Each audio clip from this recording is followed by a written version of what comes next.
Hello दोस्तों, welcome to our channel. आज हम भारत के इम्पोर्टेंट गवर्नर जनरल और वाइसराय के बारे में पढ़ेंगे, जिनसे एसएससी में बार बार क्वेश्चन पूछे जाते हैं। मैं आपको केवल इम्पोर्टेंट फैक्ट्स और जो कि एग्जाम पॉइंट ऑफ व्यू से इम्पोर्टेंट है वो सब बताऊंगा। तो चलिए शुरू करते हैं। सबसे पहले आते हैं वॉरेन हेस्टिंग के ऊपर, जिसने 1773 से लेकर 1785 तक रूल किया था। इसके इम्पोर्टेंट फैक्ट्स हैं, बंगाल के प्रथम गवर्नर जनरल यही बने थे। यदि आपसे पूछा जाए first governor general of Bengal कौन था, तो उसका नाम होगा वॉरेन हेस्टिंग। रेगुलेटिंग एक्ट 1773 भी इनके समय में लागू हुआ था। And supreme court of Calcutta, जो कि 1774 में बना था, वो भी इन्हीं के टाइम पे बना था। सबसे इम्पोर्टेंट फैक्ट इसमें आता है एशियाटिक सोसाइटी ऑफ बंगाल, जो कि 1784 में बनी थी। उसकी स्थापना भी इनके समय में हुई थी। और आप यदि आपसे पूछा जाए एशियाटिक सोसाइटी ऑफ बंगाल की स्थापना किसके द्वारा की गई, तो उसका नाम था सर विलियम जोन्स। अगला फैक्ट है फर्स्ट आंग्ल मराठा युद्ध और सेकंड आंग्ल मैसूर युद्ध, वो भी इन्हीं के समय हुआ था। इसका एक इम्पोर्टेंट फैक्ट भी है कि पिट्स इंडिया एक्ट 1784 किसके समय पारित हुआ था, तो उसका आंसर होगा वॉरेन हेस्टिंग। एसएससी के दो इम्पोर्टेंट क्वेश्चंस है, first governor general of Bengal and supreme court of Calcutta established in whose period, तो ये दोनों क्वेश्चंस का आंसर होगा वॉरेन हेस्टिंग। अब आते हैं लॉर्ड कॉर्नवालिस के ऊपर, जिसने 1786 से लेकर 1793 तक शासन किया था। इसके इम्पोर्टेंट फैक्ट्स हैं परमानेंट सेटल, जो कि 1793 में लागू हुआ था, वो भी इन्हीं के समय हुआ था। इन्हें father of civil service of India भी कहते हैं। इनके समय में कॉर्नवालिस कोड 1793 में भी लागू किया गया था। इनके समय न्यायपालिका और राजस्व प्रशासन को अलग किया गया। एवं थर्ड एंग्लो मैसूर युद्ध 1790 से लेकर 1792 तक इन्हीं के समय हुआ था। इनके समय में पुलिस व्यवस्था में काफी सुधार किए गए थे। एसएससी में दो क्वेश्चन इंपॉर्टेंट पूछे जाते हैं, जिनमें पहला है परमानेंट सेटलमेंट किसके काल में हुआ था, उसका आंसर है कॉर्नवालिस। और फादर ऑफ सिविल सर्विस भी कॉर्नवालिस को कहा जाता है। अब आते हैं लॉर्ड वेलेस्ली के ऊपर, जिसने 1798 से 1805 तक रूल किया था। इसके इम्पोर्टेंट फैक्ट्स हैं सब्सिडायरी अलायंस की व्यवस्था भी इन्हीं ने शुरू की थी। इनके समय में फोर्ट विलियम कॉलेज 1800 में स्थापना की गई थी। इनके समय में चौथा एंग्ल मैसूर वॉर, जो कि 1799 में हुआ था। टीपू सुल्तान की मृत्यु के बारे में पूछा जाए किनके समय हुई थी, वो भी लॉर्ड वेलेस्ली के समय हुई थी। और यदि आपसे पूछा जाए सेकंड आंग्ल मराठा वार कब हुआ था, तो वो हुआ था 1803 से लेकर 1805 तक। ये भी लॉर्ड वेलेस्ली के समय हुआ था। हैं लॉर्ड विलियम बेंटिक, जिन्होंने 1828 से लेकर 1835 तक रूल किया था। इनके इम्पोर्टेंट फैक्ट्स हैं, यह भारत के first governor general of India थे। यह सबसे इम्पोर्टेंट फैक्ट है। इसके बाद आते हैं इन्होंने सती प्रथा को एबॉलिश किया था, जो कि 1829 में हुआ था। इनके समय में चार्टर एक्ट 1833 भी आया था। इन्होंने इंग्लिश एजुकेशन को भी बढ़ावा दिया। इसमें इम्पोर्टेंट आता है मैकाले मिनट, जो कि 1835 में आया था, वो भी इन्हीं के समय आया था। इन्होंने सप्रेशन ऑफ ठगीज भी किया था, यानी ठगों का दमन भी किया था। एवं कन्या हत्या रोकने का प्रयास भी इन्हीं के समय हुआ था। अब आते हैं लॉर्ड डलहौजी के ऊपर।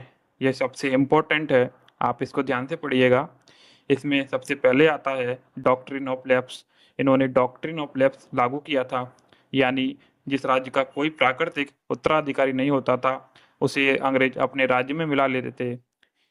इसने सतारा, झांसी, नागपुर, संबलपुर आदि राज्यों को अपने शासन में मिला लिया था। इनके समय में पहली रेलवे लाइन बॉम्बे से लेकर थाने तक 1893 में बनी थी, और पहली रेल भी इसी समय चली। इनके समय में पहली टेलीग्राफिक लाइन की शुरुआत, जो कि 1854 में हुई थी। इनके समय में पोस्टल सिस्टम की भी शुरुआत हुई थी। एवं पोस्ट ऑफिस एक्ट 1854 भी आया था। इनके समय में पब्लिक वर्क डिपार्टमेंट भी आया था। इनके बारे में और जानकारी है कि इन्होंने टेरिटोरियल एक्सपेंशन भी किया था, जिसमें इन्होंने पंजाब का विलय एवं द्वितीय आंग्ल सिख युद्ध भी हुआ था। अब आते हैं लॉर्ड कैनिंग के ऊपर, जिन्होंने 1856 से लेकर 1862 तक रूल किया था। इनके इम्पोर्टेंट फैक्ट्स हैं कि रिवोल्ट ऑफ 1857 भी इनके समय हुआ था। अंतिम गवर्नर जनरल और प्रथम वायसराय भी यही थे। इनके समय में गवर्नमेंट ऑफ इंडिया एक्ट 1858 भी आया था एवं इंडियन काउंसिल एक्ट 1861 भी इनके कार्यकाल में आया। इनके समय कलकत्ता, मद्रास, मुंबई विश्वविद्यालय जो कि 1857 में बने थे, इनकी स्थापना हुई थी। इन्हें क्लीमेंसी कैनिंग भी कहा जाता था। अब आते हैं लॉर्ड लिटन के ऊपर। इन्होंने 1876 से लेकर 1880 तक शासन किया था। इनके इम्पोर्टेंट फैक्ट्स है कि इनके समय में वर्नाकुलर प्रेस एक्ट 1878 लागू हुआ था। इनके समय में आर्म्स एक्ट 1878 भी लागू हुआ था। इनके समय में दिल्ली दरबार लगा था जो कि 1877 में लगा था। इन्होंने महारानी विक्टोरिया को एम्प्रेस ऑफ इंडिया घोषित किया था। इनके समय में द्वितीय अफगान युद्ध भी हुआ था। अब आते हैं लॉर्ड रिपन के ऊपर। इन्होंने 1880 से लेकर 1884 तक शासन किया था। इन्हें father of local self government भी कहते हैं। इनके समय में वर्नाकुलर प्रेस एक्ट को समाप्त किया गया था। इनके समय में फैक्ट्री एक्ट 1881 भी आया था। हंटर कमीशन जो कि 1882 में आया था, वो भी इनके समय था। एवं एल्बर्ट विल कंट्रोवर्सी हुई थी, वो भी 1883 में, जो कि लॉर्ड रिपन के कार्यकाल में हुई थी। अब आते हैं लॉर्ड डफरिन के ऊपर, जिन्होंने 1884 से लेकर 1888 तक शासन किया था। इनके समय में इंडियन नेशनल कांग्रेस जो कि 1885 में बनी थी, उसकी भी स्थापना हुई। इनके समय में तीसरा आंग्ल बर्मा युद्ध भी हुआ था। अब आते हैं लॉर्ड कर्जन के ऊपर, जो कि 1899 से लेकर 1905 तक रूल करते हैं। इनके इम्पोर्टेंट फैक्ट्स है, इन्होंने पार्टीशन ऑफ बंगाल भी कराया जो कि 1905 में हुआ था। इन्होंने इंडियन यूनिवर्सिटी एक्ट 1904 भी लागू किया। इनके समय में एंशियंट मॉन्यूमेंट प्रिजर्वेशन एक्ट 1904 भी लागू हुआ। इनके समय में आर्कियोलॉजिकल सर्वे ऑफ इंडिया का पुनर्गठन भी हुआ था एवं पुलिस कमीशन का भी गठन हुआ। अब आते हैं लॉर्ड मिंटो द्वितीय, जो कि 1905 से लेकर 1910 तक रूल करते हैं।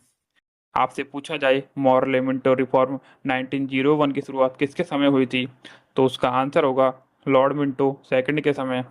इन्होंने सेपरेट इलेक्टोरेट की भी शुरुआत की थी। इनके समय मुस्लिम लीग की स्थापना जो कि 1906 में हुई थी, वो भी इनके समय हुई थी।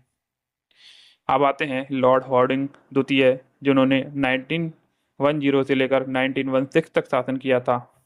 इनके इम्पोर्टेंट फैक्ट्स हैं कि इनके समय में भारत की राजधानी कलकत्ता से लेकर दिल्ली ट्रांसफर की गई थी, जो कि 1911 में की गई थी। इनके समय में दिल्ली दरबार भी 1911 में लगा था। 1912 में हुआ बम हमला भी इनके समय ही हुआ था।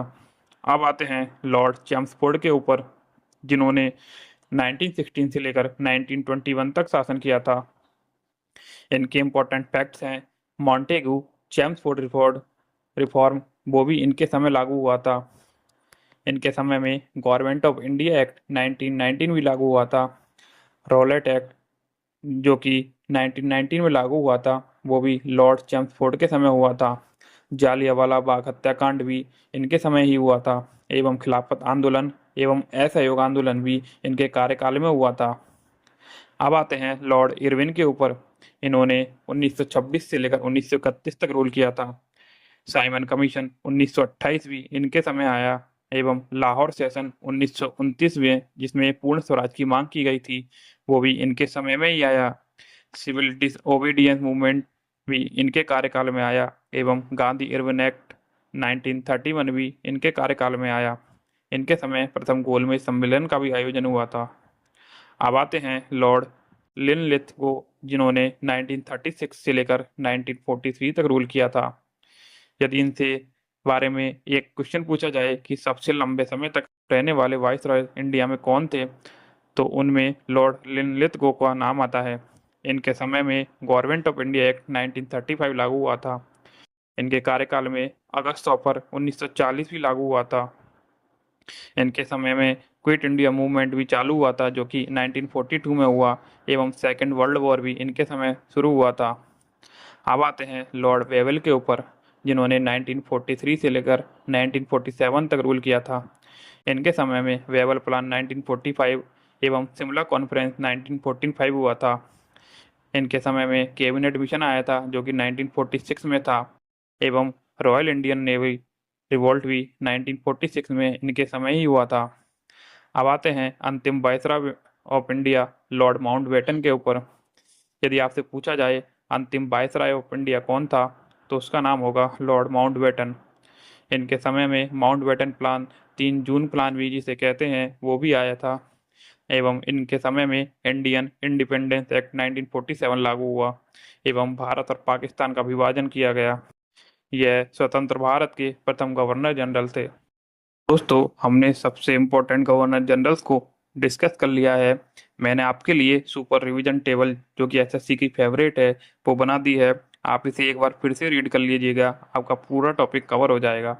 तो दोस्तों, आपको वीडियो अच्छी लगी हो तो चैनल को सब्सक्राइब एंड वीडियो के नीचे एक कमेंट जरूर करें। Thank you.